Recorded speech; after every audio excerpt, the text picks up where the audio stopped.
আসসালামু আলাইকুম। শুভ অপরাহ্ন। প্রিয় বিনিয়োগকারী ভাই বোনেরা, আশা করি সকলেই ভালো আছেন, সুস্থ আছেন। আমি আপনাদের প্রতিদিনের ন্যায় আজকেও আপনাদের সামনে 10টি স্টক নিয়ে আলোচনার জন্য হাজির হয়েছে। আশা করি আপনারা সকলেই আজকের আলোচনাটি ধৈর্য সহকারে শুনবেন। আমি আন্তরিকভাবে দুঃখিত, আসলে অনেক বেশি স্টক সম্পর্কে আপনারা জিজ্ঞাসা করেছেন, মানে অনেক বেশি। যে স্টকগুলো আমরা নিয়মিত আপনাদের সাথে আলোচনা করি সেই স্টকও আপনারা জানতে চাচ্ছেন, অর্থাৎ গতকালকে বা আরও দুদিন পূর্বে আমরা যে স্টকগুলো আলোচনা করেছি সেখান থেকেও আপনারা আমাদের কাছে সেই স্টক সম্পর্কের গতিবিধি জানতে চেয়েছেন। তো প্রতিদিন যদি একই স্টক নিয়ে কথা বলা হয়, অর্থাৎ এখন তো মার্কেট বন্ধ, তো বন্ধের দিনগুলোতে একই স্টক নিয়ে কথা বললে আসলে আলোচনাটা সেইভাবে সুন্দর হয় না। যার কারণে যারা যে স্টকগুলো নিয়ে আলোচনা করতে বলেছেন, আমি বলবো যে আপনারা একটু পূর্বের আলোচনাগুলো দেখেন, 3-4 দিনের বেশ কিছু স্টক যেটা আমরা আলোচনা করেছি, বাট তারপরেও আপনারা মেসেজ করেছেন বা কমেন্ট সেকশনে কমেন্ট করেছেন, দেখতে পেলাম। আমরা প্রথমেই সমতা লেদার টেনার ইন্ডাস্ট্রিজ একটা গুরুত্বপূর্ণ এবং বিনিয়োগকারীদের পছন্দের একটি স্টক। এই সমতা লেদারের আমরা যখন বিনিয়োগে ছিলাম 54-এ আমাদের লেনদেন ছিল। আমরা যদি একটু লাইফ সার্কেল আপনাদেরকে দেখানোর চেষ্টা করি, তাহলে আপনারা হয়তো আমাদেরকে আরো বিশ্বাসের জায়গাটাতে আপন করে নিতে পারবেন। দেখেন, সমতা লেদার গত মার্চে তার প্রাইসটা ছিল 41-এ, তাই না? এই লেভেলে ছিল, অর্থাৎ আপনি যদি একটি স্টকের আমরা যে জায়গাগুলোতে ছিলাম সেটা আপনাদেরকে একটু দেখাই। 54-এ আমার বিনিয়োগ ছিল, মেবি না, এখানে না, এইখানে আমার লেনদেন ছিল, মে মাসে লেনদেন ছিল আমার 54-এ। দেখেন, আমি এই জায়গাতে নিয়োগ করেছিলাম এবং আমি 118 পর্যন্ত ছিলাম এই স্টকটিতে। পরে আমি বের হয়ে আসি। সেটা কোন জায়গায় একটু আমাদের করে বের করতে হবে। হাই 17, এই যে এই জায়গাটাতে ছিলাম। দেখেন, 25শে সেপ্টেম্বর এই জায়গা থেকে বের হয়ে গিয়েছে। আর পরে আরেকবার ছিলাম, সেখানে 84-এ ছিলাম। সেই 84টা এইদিকে ছিল, খুব বেশি না, 84-এ গিয়ে 103-তে বের হয়েছিলাম। এই লেভেলে 84, এই জায়গাতে ছিলাম। এইখান থেকে গিয়ে আবার 102-তে বের হয়েছিলাম, আর খুব মনে আছে।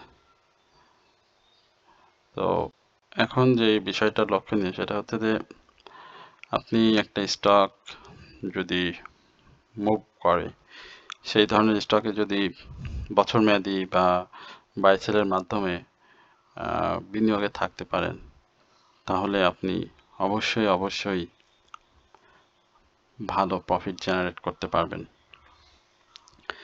আমি আপনাদের সবসময় বলি, মার্কেটে ধৈর্যর জায়গাটা আপনাকে তৈরি করতে হবে। যদি ধৈর্যের জায়গাটা তৈরি করতে না পারেন, তাহলে আপনি কখনোই শেয়ার মার্কেট থেকে প্রফিট নিতে পারবেন না। মার্কেট পরিস্থিতি খারাপ থাকবে, মার্কেট পরিস্থিতি ভালো হবে, যেই সময় যেই পরিস্থিতি যেই মার্কেট থাকুক না কেন, আপনাকে সেই পরিস্থিতিতে আপনাকে মানিয়ে নিতে হবে।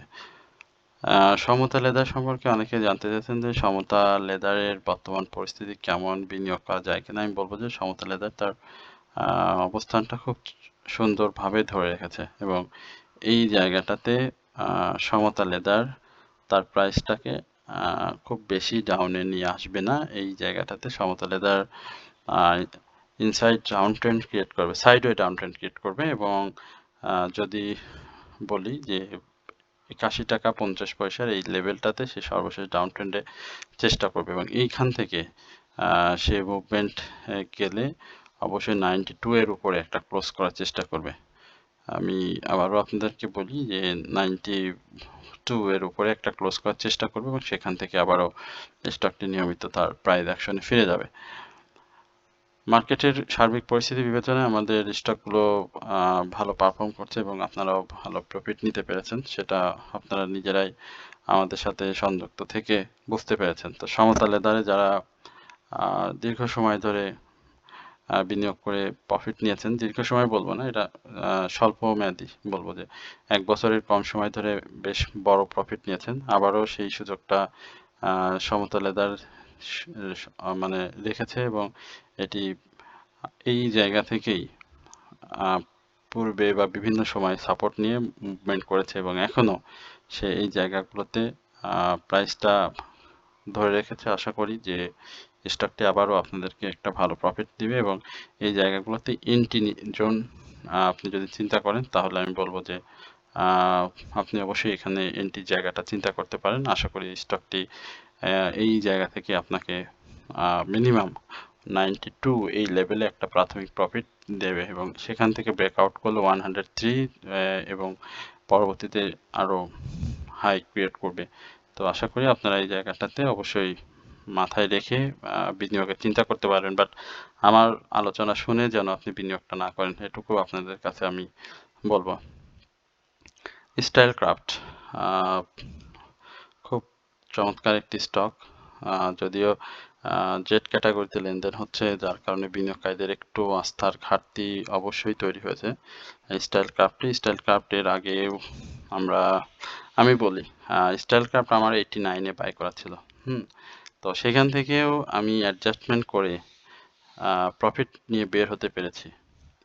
এখন যদি আপনি স্টাইল ক্রাফটের লাইফ সার্কেলটা দেখেন, নভেম্বরের শুরু থেকে তার একটা দীর্ঘ ডাউন ট্রেন্ড, এটা বলার অপেক্ষা রাখে না, এবং স্টাইল ক্রাফটের সেই ডাউন ট্রেন্ডে অনেকেই হতাশ এবং অনেকেই প্রফিট টেক করতে পারেনি। স্টাইল ক্রাফট হয়তো আমরা রিসেন্ট টাইমে স্টাইল ক্রাফট খুব বেশি আলোচনা করেছি, তার মানেই না যে স্টাইল ক্রাফটের মধ্যে মানে হীরা রত্ন জহরও লুকিয়ে আছে। আমরা যে স্টকগুলো নিয়ে কথা বলি সেটা আসলে মূলত আপনাদের অনুরোধেই কথা বলি, এবং রিসেন্ট টাইমে আপনারা দেখেছেন যে স্টাইল ক্রাফটের একটা হাল্টেড প্রাইসও আমরা দেখেছি, যেখানে 47 টাকা 80 পয়সা থেকে 52 টাকা 50 পয়সা এই লেভেলে সে ক্লোজ করছে, এবং স্টাইল ক্রাফটের বর্তমান যে পরিস্থিতি সেটা হচ্ছে 55। এই 55কে ক্লোজ করার পরেই স্টাইল ক্রাফট কিন্তু 63-তে অবস্থান করবে। অতএব আপনারা যারা স্টাইল ক্রাফটটাকে পছন্দ করেন বা বিনিয়োগ করতে চান, তারা স্টাইল ক্রাফটটাকে নজরে রাখতে পারেন। স্টাইল ক্রাফটের পাবলিক হোল্ডিং শেয়ার সংখ্যা খুবই কম এবং অতীতের যে তার প্রাইস অ্যাকশন সেটা কিন্তু ভয়ঙ্করভাবে সুন্দর ছিল। তো এখনো তার গর্জে ওঠার মতো যথেষ্ট শক্তি আছে এবং সেই শক্তিমত্তার একটা বহিঃপ্রকাশ আমরা ইতিমধ্যেই তার ভলিউম এবং মুভমেন্টের মধ্যে দেখতে পাচ্ছি। তো এই জায়গাগুলোতে আমি বলবো যে 63 65 এই জায়গাটাতে যখনই সে ব্রেক করে ফেলবে তখন কিন্তু ওই যে আমি যেটা বললাম যে আমাদের বাই করা ছিল 89-এ, সেই জায়গাটাতে আসতে কিন্তু সে খুব বেশি সময় নেবে না। এই দেখেন এই লেভেলটাতে বাই করা ছিল, আমি বললাম যে আমার 89-এ বাই করা ছিল, আমি কিন্তু তারপরেও বের হয়েছি। দেখেন এই যে বের হওয়ার আপনার সুযোগ দিয়েছে। তো তারপরে একটা দীর্ঘ ডাউন ট্রেন্ড এখানে এসে ঘুরে গিয়েছে, তারপরে আবার পরন্ত এই যে ডাউন ট্রেন্ড সেটি আর ঘুরে দাঁড়াতে পারেনি, অর্থাৎ বারবারই সে ব্যর্থ হয়েছে। তো আমি আপনাদেরকে বলবো যে এখন সময় এসেছে স্টাইল ক্রাফটের যে রেস্ট ছিল সেই রেস্টটা ভেঙে এখন প্রাইস অ্যাকশনে যাওয়ার জন্য যথেষ্ট পরিপক্ক স্টাইল ক্রাফট। সুতরাং এই জায়গাটাতে আপনারা স্টাইল ক্রাফটটাকে নজরে রাখতে পারেন। প্রিয় বিনিয়োগকারী ভাই বোনেরা, আপনারা সকলেই অবগত রয়েছেন আমরা আপনাদের সাথে 3টি স্টকের সমন্বয়ে একটি ওয়াচলিস্ট সরবরাহ করি মার্কেট চলাকালীন সময়ে, এবং এই ওয়াচলিস্টের মেয়াদ আমরা এই মাসে দিয়েছিলাম যে যারা মার্কেট শুরু হওয়ার আগে অর্থাৎ 23 তারিখ পর্যন্ত, আজকে 22 তারিখ কালকে 23 তারিখ, এই 2 দিনে যারা জয়েন করবেন তারা এপ্রিল মাস পর্যন্ত আমাদের সাথে পুরোটা সময় পার করবেন। আর আমরা যেখানে শুরু করি সেখানেই শেষ করি পরবর্তী মাসে। সুতরাং আপনারা যদি কালকের পরে যারা জয়েন করবেন অর্থাৎ যেখানে শুরু করবেন ঠিক সেইখানেই আপনারা শেষ করবেন। আর আমি যেহেতু এই অ্যাডভার্টাইজমেন্টটা দীর্ঘদিন ধরেই দিচ্ছি, আমরা মার্কেটের কি বিষয় নিয়ে আপনাদের সাথে কাজ করছি সেটিও আপনারা জানেন। এখন আমি আমার সঙ্গে যারা এই দীর্ঘ সময় ধরেই পথ চলছেন, আমার অনেক প্রিয় সিনিয়র আমার ভাই, বোন, আপুরা রয়েছেন, যারা আমার সাথে আমাকে একেবারে চোখ বুজে বিশ্বাস করেন, অনেক দিন ধরে আমার সঙ্গে রয়েছেন। তাদেরকে একটা বার্তা দিচ্ছি, যারা ইতিমধ্যে আমার সাথে রয়েছেন দীর্ঘদিন ধরে। আমি আপনাদেরকে বলবো, এই মাসটা তো শেষের দিকে চলে আসছে। অনেকেই আমার কাছে না জিজ্ঞেস করে আমাকে অটোমেটিক্যালি বিকাশ করে দেন। এটা আপনাদের একটা অন্যতম সৌন্দর্য বলবো। তো এখন যারা আমাকে বিকাশ করবেন, যেহেতু আপনারা অনেকেই মাস শেষের দিকে চলে আসবে, আরো কিছুদিন পরে এই মাসটা তখন শেষ হবে, তো আমি এই অ্যাডভার্টাইজমেন্টটা আপনাদেরকে বেশ কয়েকবারই দিব। তো অবশ্যই বিকাশ করার আগে যারা পুরাতন মেম্বার রয়েছেন আমার সঙ্গে, অবশ্যই দয়া করে আমাকে একবার মেসেজ করে তারপরে বিকাশ করবেন, যে ভাই আপনাকে বিকাশ করতে যাচ্ছি বা আপনার সম্মানীটা দিতে যাচ্ছি। এটা যেন অবশ্যই আমাকে আহ, জানিয়ে আপনারা করেন। আপনাদের জন্য একটা বিশেষ বার্তা রয়েছে আমার কাছে, যেহেতু আমি আপনাদের সাথে ব্যক্তিগতভাবেই হোয়াটসঅ্যাপে আপনাদেরকে সমস্ত নিউজ আদান প্রদান করে থাকি, বাট তারপরেও আপনারা অবশ্যই বিকাশ করার আগে আপনাদের প্রতি সবিনয় অনুরোধ থাকবে, আহ, অবশ্যই আমার সাথে যোগাযোগ করে বিকাশ করবেন।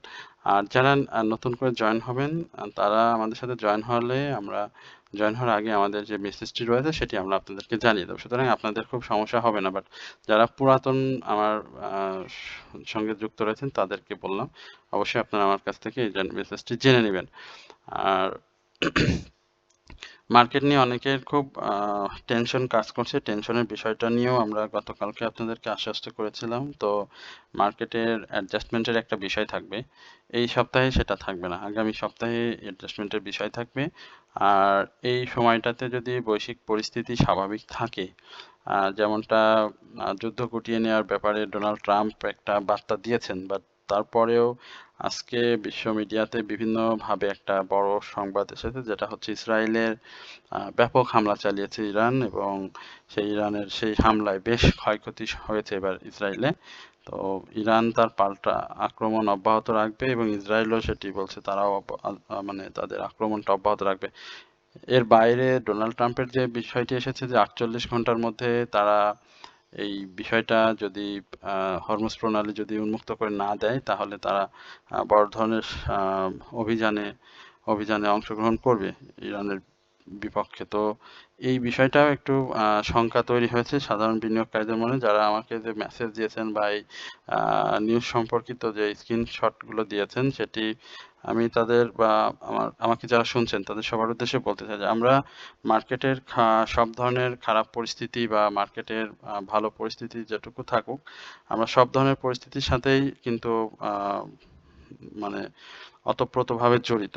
তো যার কারণে আর আমরা দশের পরে 10 সালটাকে দেখেছি মার্কেটে কি হয়েছিল, তো তার পূর্বে কি হয়েছে সেটিও আপনারা যা ভালো জানেন। তো এখন এই জায়গাগুলোতে যদি আমরা এই খুব বেশি হতাশ হয়ে যাই বা হাতে থাকা শেয়ারগুলো দিয়ে যদি মার্কেটে সেল প্রেসার ক্রিয়েট করি, তাহলে সেটি কিন্তু মার্কেটের জন্য খুব বেশি খারাপ হবে। তো আমি বলবো যে মার্কেটটাকে অবশ্যই আপনারা অবজার্ভ করবেন। মার্কেট 24 তারিখে ওপেন হলে, এবং এতটুকু আপনাদেরকে বলতে পারি, ইনশাল্লাহ মার্কেট ভালো করবে। মার্কেটের সেই সম্ভাবনাটা তৈরি হয়েছে। মার্কেট 5600 এই জায়গাটাকে ক্রস করলে, ব্রেকআউট করলে মার্কেটে কিন্তু একটা ভালো মুভমেন্ট আমরা দেখব। এবং ক্যাটাগরি চেঞ্জের বিষয়টি কিন্তু বারবার মার্কেটে আলোচনা হচ্ছে, যে ক্যাটাগরি চেঞ্জ হয়ে যাবে বেশ কিছু স্টকের, এবং সেই ক্যাটাগরি চেঞ্জের একটা ভালো প্রভাব আপনার হাতে থাকে যদি কোনো স্টক, সেটিও কিন্তু একটা ভালো মুভমেন্ট করবে। এর বাইরে আপনাদেরকে আরেকটি কথা বলি, যে মার্কেটের টোটাল যে স্টক রয়েছে তার কিন্তু প্রায় 28% মতো স্টক আমাদের জেড ক্যাটাগরিতে রয়েছে। তো 28% স্টক যদি আপনি করেন, তাহলে সেক্ষেত্রে 109টি 10টির মতো স্টক মার্কেটে কিন্তু জেড ক্যাটাগরিতে। দেখুন, জেড ক্যাটাগরির একটা একক আধিপত্য বেশ কয়েকদিন ধরে মার্কেটে চলছে, এবং আহ, এই জেড ক্যাটাগরির পরিচালক হোল্ডিং সেটিও বৃদ্ধির ব্যাপারে বারবার মার্কেট থেকে বলা হচ্ছে, এবং সেটা হয়তো খুব শীঘ্রই আমরা হয়তো নিউজের মাধ্যমে জানতে পারবো। তো যার কারণে জেডের যে ব্যাপার আপনারা বলেছেন যে বিনিয়োগের ক্ষেত্রে জেডের কোন স্টকগুলো বেশি ভালো হবে, আমি বারবার আপনাদেরকে বলছিলাম যে আপনারা একটু টেক্সটাইল সেক্টরটাকে একটু জেডের ক্ষেত্রে যদি বিনিয়োগে যান, টেক্সটাইল এবং ইঞ্জিনিয়ারিং সেক্টরে একটু বেশি নজর রাখবেন এবং বন্দর কোম্পানির বিশেষ করে চিনি কলের বন্দর ব্যাপারে, পাটকল বন্দর ব্যাপারে সরকার যে কথাগুলো বারবার নিয়ে আসছে সেই বিষয়গুলোতে একটু নজর রাখেন, তাহলে আশা করি যে আপনাদের বিনিয়োগটা একটু হলেও সহজ হবে এবং প্রফিটের একটা সম্ভাবনা থাকবে। তো এই বিষয়গুলো একটু মাথায় রাখবেন, রেখে তারপরে ছোট ছোট বিনিয়োগ করবেন, ধাপে ধাপে বিনিয়োগ করবেন। দীর্ঘদিন যে স্টকগুলো বেশি অবহেলিত রয়েছে সেই স্টকগুলোর প্রতি একটু নজর রাখবেন, এইভাবে বিনিয়োগ করবেন। আচ্ছা, হাক্কানি পাল আমরা বেশি আলোচনা 10টা নিয়ে বলতে চেয়েছিলাম, হয়তো 10টা আজকে করতে পারবো না।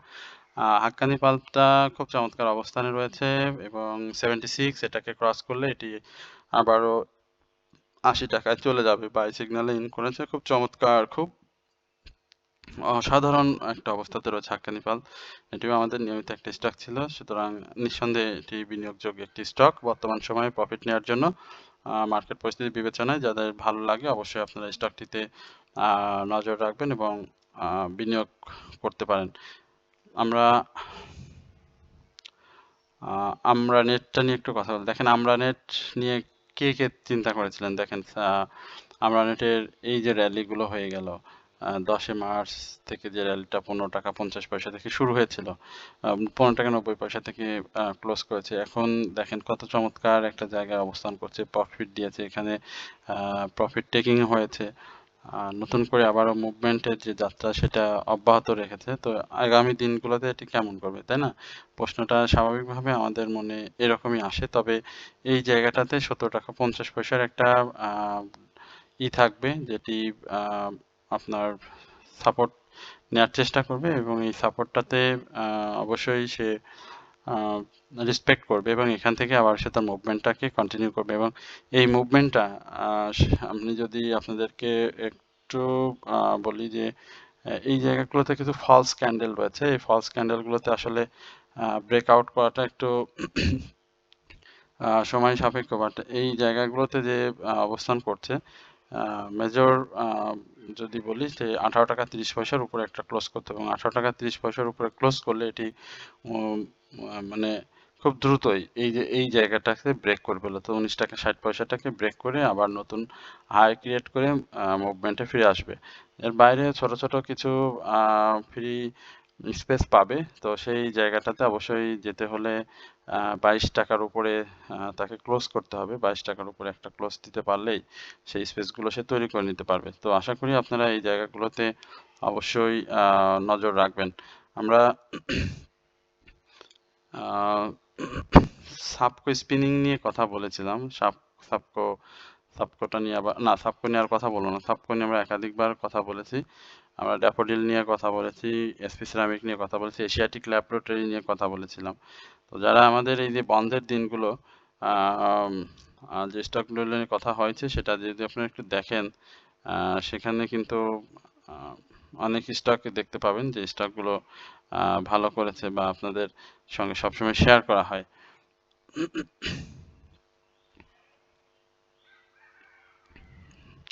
এরপরে আমরা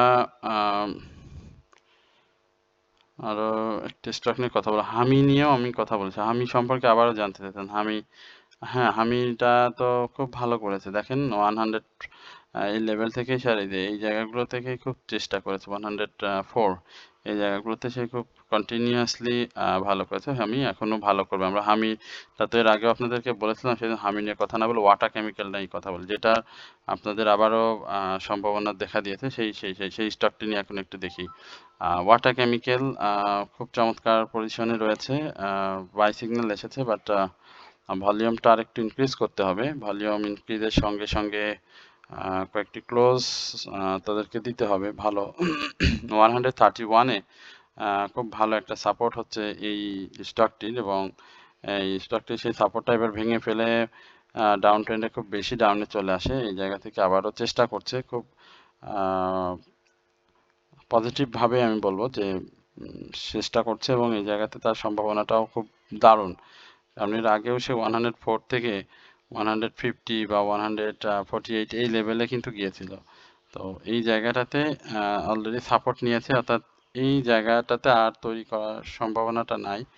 আমরা একটু আপনাদেরকে বলি যে 130 131 এক্স্যাক্টলি তার একটা ক্লোজ দরকার এবং সেই ক্লোজটা সে দিবে এবং ক্লোজ দেওয়ার পরে তার একটা মুভমেন্ট আমরা পেয়ে যাব। তো ওয়াটার কেমিক্যাল যাদের রয়েছে হতাশ হওয়ার কিছু নেই। ওয়াটার কেমিক্যাল যথেষ্ট প্রতিশ্রুতিশীল একটা স্টক। মার্কেটের আগে ওয়াটার কেমিক্যাল নিয়ে আমরা আপনাদের সাথে আলোচনা শেয়ার করেছিলাম। পাবলিকের কাছে শেয়ার সংখ্যা খুবই কম, মানে এই ধরনের স্টক হুটহাট করেই প্রাইস অ্যাকশন হয়ে যায়। আপনি যদি তার পূর্বের লাইফ সার্কেলটা একটু দেখেন, আপনাদেরকে একটা স্টকের প্রতি যখন হতাশ হয়ে যান তখন তার পূর্বের লাইফ সার্কেলটাতে দেখতে হয়। তা দেখলেই আপনি বুঝতে পারবেন যে না আসলে সে কোথায় ছিল। দেখেন সে যে ডাউন ট্রেন্ড ছিল 140 থেকে তার ডাউন ট্রেন্ড ছিল 94-এ এবং সে 94 থেকে 170 এই লেভেলে কিন্তু সে প্রাইস অ্যাকশন করেছে। তো এখন যে পরিস্থিতিতে রয়েছে সেই জায়গাগুলো তো তার খুব কমন প্লেস এবং সেই জায়গাগুলোতে খুব পূর্বেও ছিল। আর যদি লাইফ সার্কেলের কথা যেটি বললাম, দেখেন 170 198 ওইদিকে 200ও আছে, সেটা নিয়ে তো পরেই বললাম। এদিকটাতে আর না যায়, দেখেন ফ্লোরের প্রাইসটাতে সে কিভাবে ছিল। হ্যাঁ, এবং দেখেন এইদিকে গেলে আরো মানে তার প্রাইস বাড়তেই থাকবে। তো এখন সময়টা একটু খারাপ গিয়েছে, যার কারণে আহ, খুব বেশি প্রাইস অ্যাকশনটা ধরে রাখতে পারছে না, কন্টিনিউ করতে পারছে না। বাট সে খুব কন্টিনিউয়াসলি প্রাইস অ্যাকশন করবে সেই পরিস্থিতিটা তৈরি করে ফেলছে। অর্থাৎ আপনি যদি ধৈর্য সহকারে ওয়াটার কেমিক্যালে থাকতে পারেন তাহলে আপনার জন্য ওয়াটার কেমিক্যাল অবশ্যই 2 হাত ভরে প্রফিট দেওয়ার জন্য প্রস্তুত। এরপরে ওয়াটার কেমিক্যালের পরে আমরা আর একটা স্টক নিয়ে কথা বলবো। স্টক বেশি নিয়ে কথা বলার সুযোগ হচ্ছে না, কারণ নিজেরও একটু ব্যস্ততার মধ্যে, ঈদের সময় তো একটু ব্যস্ততা বেশি কাজ করছে, যার কারণে আপনাদের সাথে আমরা করতে পারছি না। সাপোর্টিলটা নিয়ে একটু কথা বলি, এটা নিয়েও আমরা কথা বলছি। মানে একটা স্টক আপনি আলোচনা যদি রেগুলার না শোনেন তাহলে আপনি আমার মেম্বার হন বা আপনি আমার সাথে থাকেন তবুও আপনার এই দ্বিধাদ্বন্দ্ব কাজ করবেই করবে, তাই না? আপনাকে আলোচনাও শুনতে হবে, আমার সাথে যোগাযোগও করতে হবে, তাহলে আপনার এটা খুব ভালো হয়। এই জায়গাতে সাপোর্টিলের ব্যাপারটা দেখেন, সাপোর্টিল যে জায়গা থেকে ছিল রিসেন্ট আলোচনা এগুলো, এখানে স্টপ লস বা ই আমি বলবো যে ইয়ারলি হাই তো ক্রিয়েট হয়েছে। ইয়ারলি হাইয়ের পরে তো সে ডাউনে এসেছে। এখানটাতে যে ক্যান্ডেলগুলো তৈরি করেছে সেই জায়গা থেকে মার্কেট পরিস্থিতি স্বাভাবিক থাকলে কোনো সমস্যা নেই। আর মার্কেট পরিস্থিতি যদি ক্রমবর্ধমানভাবে ডাউন ট্রেন্ডে থাকে সেক্ষেত্রে 47 টাকা 30 পয়সা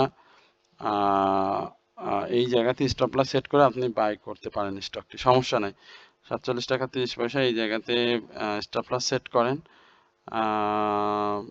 আশা করা যায় যে বর্তমান প্রাইসে যদি বাই করতে চান সেখানে আমি বলবো যে না, বর্তমান প্রাইসটাতে থেকে ডাউনে বাই করার চেষ্টা করেন এবং সেই ডাউনটা 48 টাকা 60 পয়সা 48 টাকা 30 পয়সা এই লেভেলগুলোতে ধাপে ধাপে বাই করতে পারেন। একবারে বাই না করে এই ধাপে ধাপে বাই করে আপনি আপনার এভারেজ প্রাইসটাকে এই লেভেলে যদি রাখতে পারেন, 48-এর কাছাকাছি রাখতে পারেন, যদি ডাউন মার্কেটে বাই করতে পারেন 48-এর আশেপাশে রাখতে পারেন, তাহলে আমি বলবো যে আপনি 47-30-এ স্টপ লস সেট করেন। খুব বেশি স্টপ লস আপনাদের তৈরি করতে হবে না, অর্থাৎ অল্প যে স্টপ লসে আপনি এখান থেকে বের হয়ে আসতে পারবেন। আর আমার মনে হয় যে এই জায়গাটাতে মার্কেটের সাপোর্টিলের সামিট লাইন স্পটের এই ডাউন ট্রেন্ডটা ক্রিয়েট হওয়ার সম্ভাবনা খুবই কম, কারণ সে এখন একটা ঊর্ধ্বমুখী প্রবণতায় রয়েছে এবং আরএসআইটাকে সে সংযত রেখেছে, অর্থাৎ আরএসআইটাও খুব বেশি এগ্রেসিভ মুডে নাই। আরএসআইটাকে সে সমান্তরালভাবে আপস অ্যান্ড ডাউনসের মধ্যে রয়েছে, সুতরাং এই জায়গাগুলোতে খুব বেশি কারেকশন দিবে না। খুব বড় পতন যদি না হয় তাহলে 20 পয়সা 30 পয়সা এই টাইপের কারেকশন দিয়েই সে কিন্তু প্রাইস অ্যাকশন করে চলে যাবে। অর্থাৎ আপনি বুঝতে পারবেন না যে প্রাইস অ্যাকশনটা করছে এবং সেই জায়গাতে দেখবেন যে 55-53 এই লেভেলে গিয়ে সে আবার কারেকশনের চেষ্টা করবে। তো আশা করি সেই জায়গাতে আপনাদের একটু বুদ্ধিটা খাটিয়ে খাটিয়ে বাই করতে পারলে আপনারা অবশ্যই ভালো প্রফিট পেয়ে যাবেন। তো বিনিয়োগকারী ভাই বোনেরা, আপনারা সকলেই আমাদের সেবা সম্পর্কিত যে বিষয়টি রয়েছে সেটি অবগত হলেন বা আপনারা বুঝতে পেরেছেন, জানেন। আর আমাদের যে মাথ লিস্টের যে নাম্বারটি সেটি আমরা আপনাদের কমেন্ট সেকশনে পিন করে দেওয়া থাকবে, সেটিও আপনারা জানেন। এর বাইরে আমরা আপনাদেরকে বলবো যে